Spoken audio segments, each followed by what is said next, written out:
Hello and welcome. Yes, this is Perfect Jacket, but yes, this is flowers. Lots and lots of artificial flowers. It's not my fault, there was a super sale. So in part one, I showed you all the colourful flowers that I got in my epic buying spree at Joann's.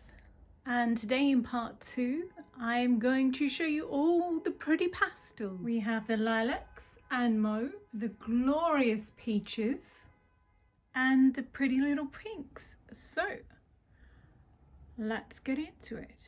First up we have the mauves, and we have roses, peonies, peony roses, and these are so beautiful. I got 4 of them. Then we have the variegated carnations or pinks.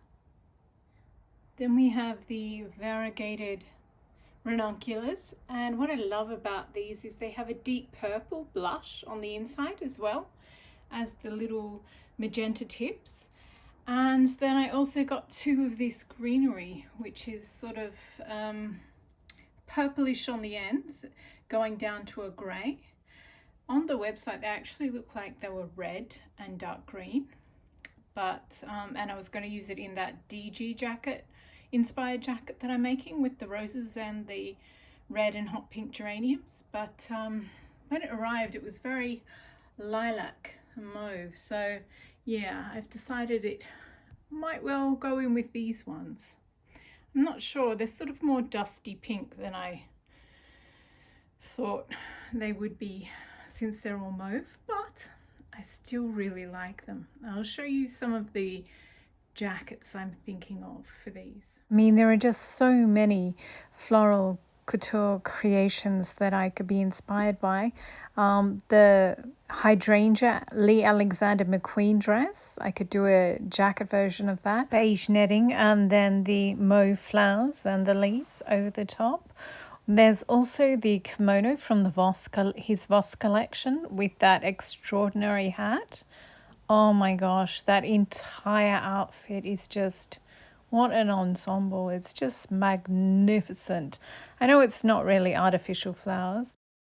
Or the Giambattista coat with all the flowers at the bottom. They also did this entire collection that was basically just floral sequins with ribbon leaves and bits of tulle. It was just divine. So I could do a jacket like that. Or there was the Dior Forest Fairies one, where just sort of layers of beige tulle, and then the flowers are sort of encased inside it. And then as yet more Lesage. This is Lesage for Chanel, and the entire coat was hand embellished with sequins. And then they had this massive floral panel and floral origami at the fabric origami at the bottom. It's just spectacular. So I would love to do both an apricot version of this and also a lilac one. Well, in mauves. But yeah, I think maybe this Chanel one, Lesage for Chanel one, or the Jean-Baptiste one. So yeah, I think they will all look absolutely gorgeous together. Actually, I have these variegated leaves, and they are absolutely awesome. I think it's on the side, it's called American Ivy, I think. And yeah, I've actually had these. Most of the flowers I've been storing in storage boxes, but these ones I had in a big bouquet with the ivy as the base greenery, and they are glorious together. I mean, could these be more adorable?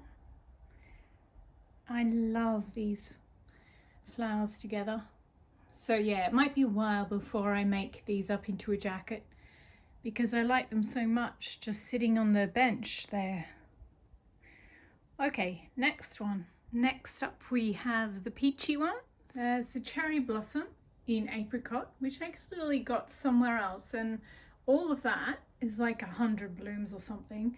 And it was all on one big stem, but I sort of had to fold. You can see the end of it up there. I had to do sort of fold it in half to get it in the storage box that it's been living in. So yeah, I love them. They're so pretty. Really look forward to using them. And then we have the full garden roses, and these are adorable. This is only 2 bunches. You buy them by the bunch. And they were a little bit more expensive than the other ones, but these are by far my favorite of all the roses that I got. Oh, actually, there's a pink really expensive one, but of the just standard to, you know, standard price, these ones were, yeah, I love the pink edge. One of my favorite rose is the Peace Rose, which is sort of orange with tips of hot pink right on the edge. And yeah, I think I love this one because, I mean, it's really well done, but also because it reminds me of the Peace Rose. So yeah, I think these are beautiful. They're just so lovely. And then at the other end of the quality spectrum, we have these ones, which were obviously the cheapest roses that you could get. And I mean, they're not bad, but yeah, they are definitely a mini rose.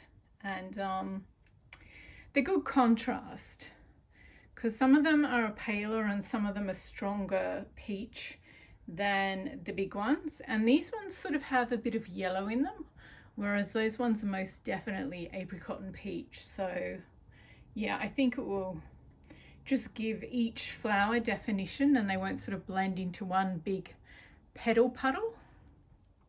So yeah, for that, I mean, they're good. But yeah, there were quite a few heads missing and quite a few heads have since fallen off. So yeah, I'm going to have to stitch them on. When I use them, I am going to have to stitch them on very well. Yeah. And then I have a few individual peony roses. And they're, once again, I think they're probably too 3-dimensional, too big to use as they are. I might have to pull them apart and stitch them down petal by petal. But I think because there's so many layers in there that I'll be able to do that. And then the last, but definitely not least, is the dogwood. I love dogwood. It's, if you haven't seen it out in the wild, either Google it or go for a walk because it is beautiful. It looks like a dead tree that's sort of graying and got moss and lichen on it.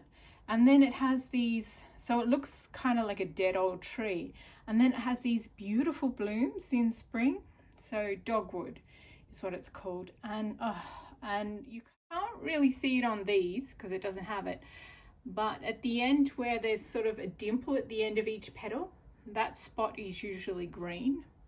And they're just so pretty.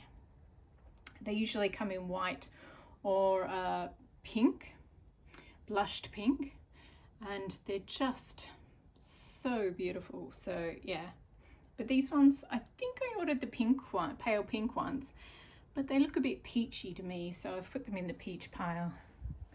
So yeah, and with all of these ones, I think I'm going to go a bit Chanel, Lesage for Chanel with these.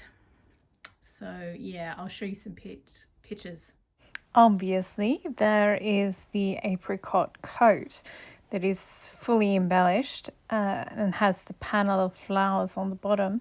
But there was the entire collection that had flowers and floral motifs, and it was just spectacular. The left is the red sequin dress with matching coat and the floral panel at the bottom. The middle is a dress, and the skirt of that dress is handmade flowers. I think those flowers were made of hand-painted feathers. It was just amazing, but not really what I'm looking for. And then, yeah, the blue outfit had this Bolero jacket that's made of flowers out of, well, the one that they had, Lesage did, was made out of sequins and beading and layers of fabric. But yeah, you could easily do it in artificial flowers.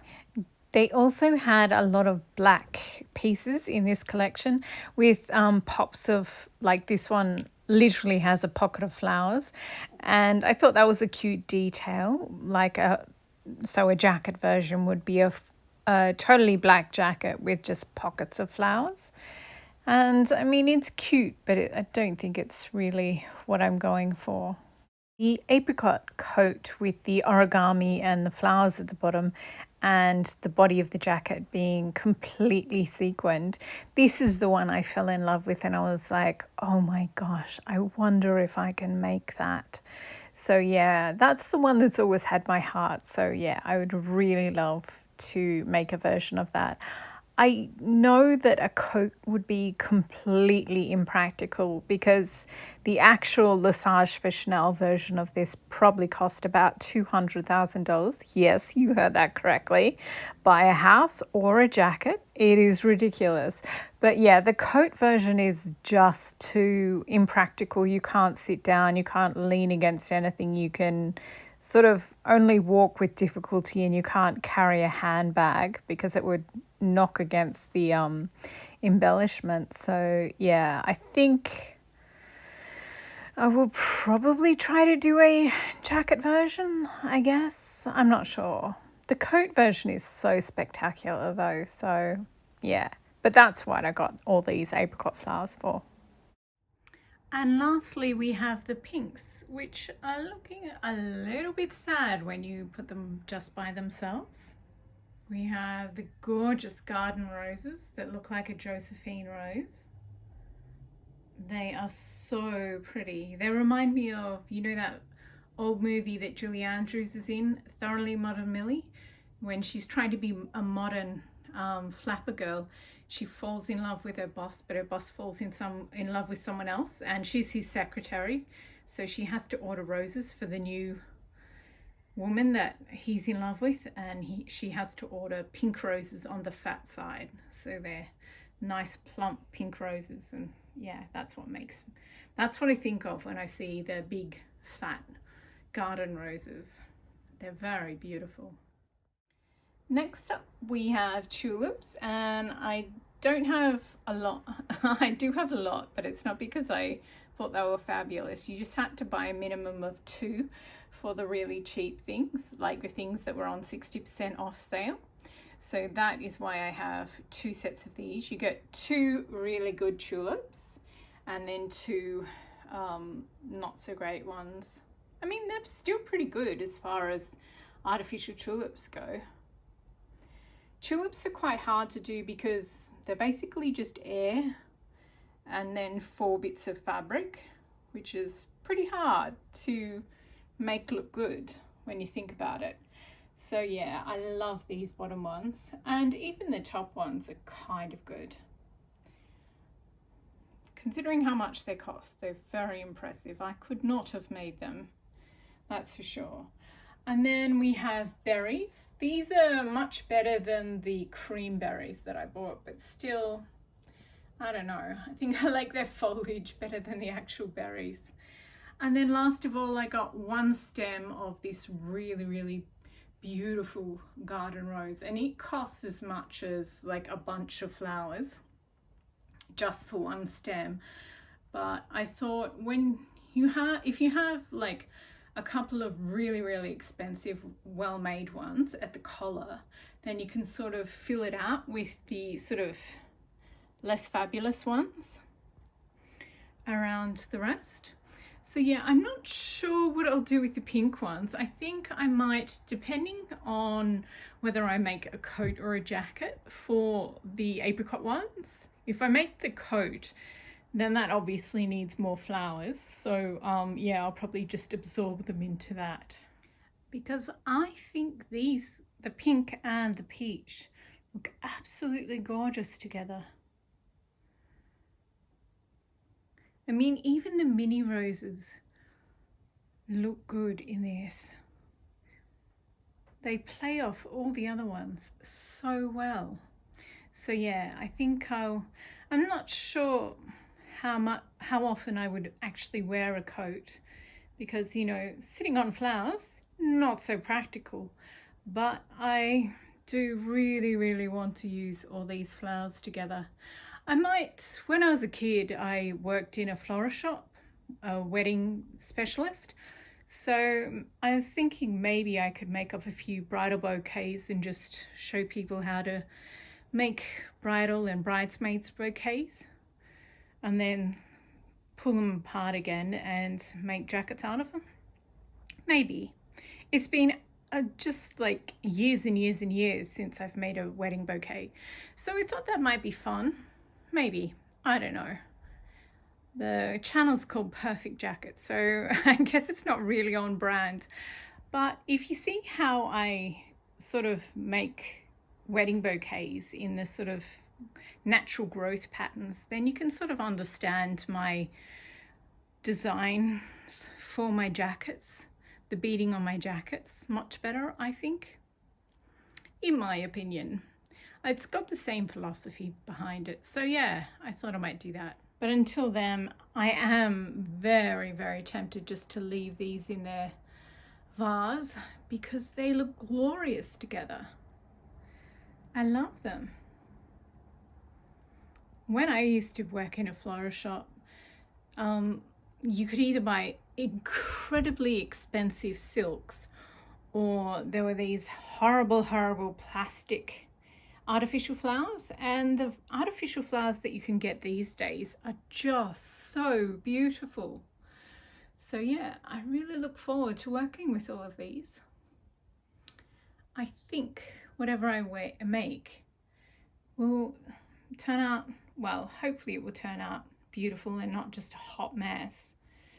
But yeah, I'm also they're just going to take up, I'm thinking about the actual finished jackets now that I've, you know, got a few worked out, and oh my gosh, this is just going to take an entire large size archive box in itself.